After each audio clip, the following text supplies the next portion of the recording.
The reason why you are struggling in today's job market is because you are obsessing over the idea of employment over your own happiness, and you prioritize just getting a job rather than getting a job that fulfills you. Okay. Now, I want to start off by saying I understand. Okay. Obviously, today's market for jobs is quite challenging. I also understand that the financial side of things is quite challenging as well. So, for a lot of us out there, it doesn't really matter about finding that dream job. You just want to get a job so you can make ends meet financially. Okay, I understand that completely. But I always say to people, when you're trying to work out the right job for yourself, the one thing you don't want to be doing is just chasing that instant gratification and just picking any job in the world. Okay, and stop obsessing over the idea of just being employed rather than finding work that fulfills you. Okay? Reason being is, guys, when you find a job that genuinely fulfills you, you become a lot more motivated to work. All right. And this obviously increases your performance. It makes you feel a lot happier.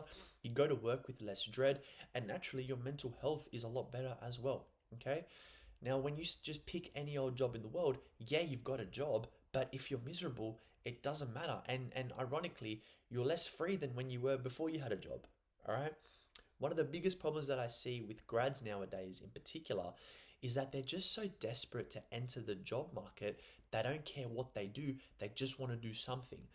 And I'll be honest, I was in that situation as well. Okay. I had gotten out of university. I was trying to find my first full-time job. I knew I wanted to work in either recruitment or HR. I knew that that was my path, but I'd found a job a little bit left field to that, we'll say.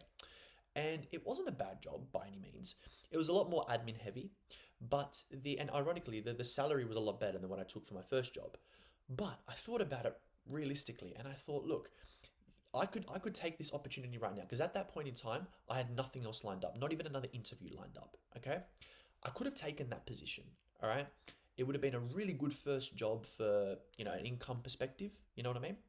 But I thought about it and I thought, looking into the day in the life, looking at what I'll be doing, looking at where I'll be working, like location wise, it wasn't in the city, which is somewhere I always wanted to work.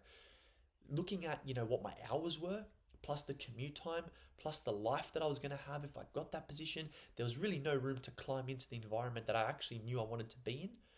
I chose to reject the job, and I know there are a lot of people in my position who would have taken that position because having something over nothing is better. And of course, when there's no guarantee that, you've got another job lined up, it's a lot more tempting to get it. I understand.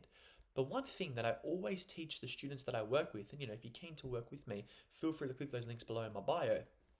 But the number one thing that I tell people that I work with is you need to delay that gratification. You need to delay that feeling of getting something over nothing. Okay. Reason being is, again, I could have taken that job. All right. I would have been on a lot better money than I was when I first started. Like, genuinely speaking, guys, it was about a 25K difference. All right. From that job compared to the role that I ended up taking. All right. So, like, it was a big difference, all right? And especially when, you're 22, 23 years old, getting your first full-time job out of uni, you're like, holy crap, this is good money. I could have taken that, all right? But I knew the environment that I would have been in wouldn't have fulfilled me, And I think that's something that I wish that everybody out there just takes that extra time to soul search and really try to think about what excites them about work. What is a priority to you in order to succeed, okay? And you find this out through time. You know what I mean? But what I want you guys to think about moving forward is your only way of figuring out the right environment for you is past data. Okay, past data, past experiences. All right, so you need to really take that time and think, okay, the past jobs I've done, what did I enjoy about them?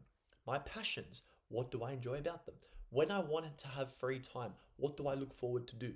Think about all of these things and how that has crafted you into the person that you are today.